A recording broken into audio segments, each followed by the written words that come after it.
Karina Kapur Xon Bollivudning eng yirik super jamoasidan biri va haqiqiy aktrisa sifatida e'tirof etildi.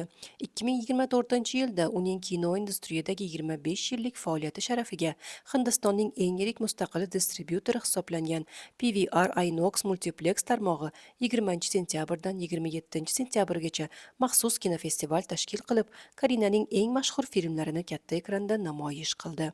Ashoka, Tungi Vahi, Biz uchrashganimizda, Omkara va boshqa filmlar. Men bu kinofestivalni katta hayajon va intiqlik bilan kutyapman. Har yoshdagi odamlar bu ajoyib filmlarni tomosha qilishi meni xursand qiladi. O'zim esa ularni suratga olish jarayonlari bilan bog'liq xotiralarini yana bir bor qayta his qilish imkoniga ega bo'laman, dedi Karina. Faoliyatining 25 yilligini nishonlar ekan, Raj Kapurning nabirasi Benaresdan olingan elegant vintaj shoyi saridan namoyon bo'ldi. Dizayner Amita Gorval innovatsion restavratsiya uslublari yordamida ushbu qadimiy kiyimni tiklab, uning asl matosini saqlab qoldi. Muxlislar hayratda qolib, Karinaga katta ekranda yana 25 yillik muvaffaqiyat tiladilar. Karinaning yodingizda qolgan filmi bo'lsa, izohlarda yozib qoldiring.